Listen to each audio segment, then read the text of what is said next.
bustling, busy Shannon Airport, but it's like the Marie Celeste here. This morning there were 2 flights that took off from this airport. Tonight there will be 2 landing. The passenger numbers have fallen off a cliff. There are 60 aircraft parked outside going absolutely nowhere, and you can imagine what that's doing to the airport and to the wider economy that relies on it and the people it brings in. So what about today's budget? What will it mean for the hundreds of thousands of people who work in tourism? Well, 3 people were following along, and I'm joined by them this evening. Sean Lally, you're the owner of the Hotel Woodstock in Ennis. I think the Tourism Confederation this week said this budget was the last chance to save the industry. Is there enough there for your business?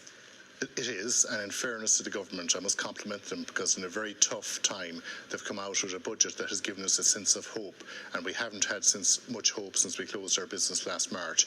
Myself and my wife are into our 4th year there as co-owners with the Choice Hotel Group, and we went from strength to strength. And in February we were looking ahead thinking, wow, this is going to be a massive year. Our weddings were off the charts, our room sales were well ahead of where they were last year, and we thought this is going to be, a brilliant year, and we were really building up, and it was like as if somebody pulled a rug from underneath us. It just disappeared before our eyes. We closed our business. We moved into the hotel, the whole family moved into the hotel.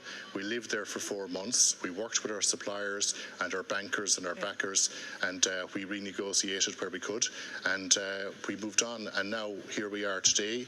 We reopened, we had a good year with staycations so far. The budget, yes, I must compliment the government. It didn't give us everything. The VAT was reduced. Tell me about the VAT. I mean, a 9% rate, how much use is that to you if people can't come to stay? Well, it's not great at the moment if your business is closed or your limited services, but remember, the next year is coming. We have to look to the future. We were the 2nd highest VAT rate of any country in Europe. There was 30 countries lower than us. The UK is a 5% VAT rate, so it is good.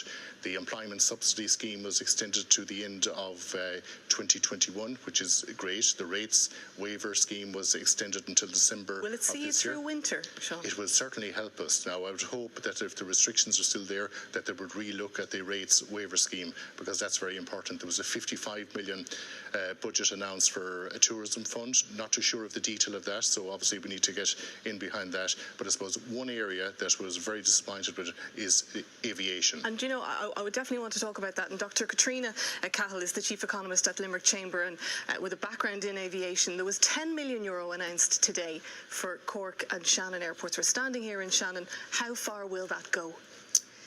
It was a significant budget announced today, and there's a lot of good elements to it, but the only targeted support was this 10 million fund that you referred to for Cork and Shannon. We don't have specific details yet on the fund, but it seems that it's restricted to capital expenditure.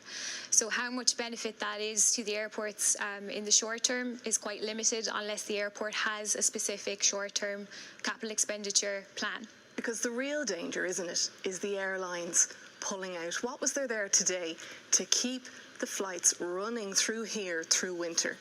Ideally, what we would have liked to have seen was targeted supports, particularly with regards to direct grants, with the purpose of either supporting operational expenditure or supporting strategic routes from the airport.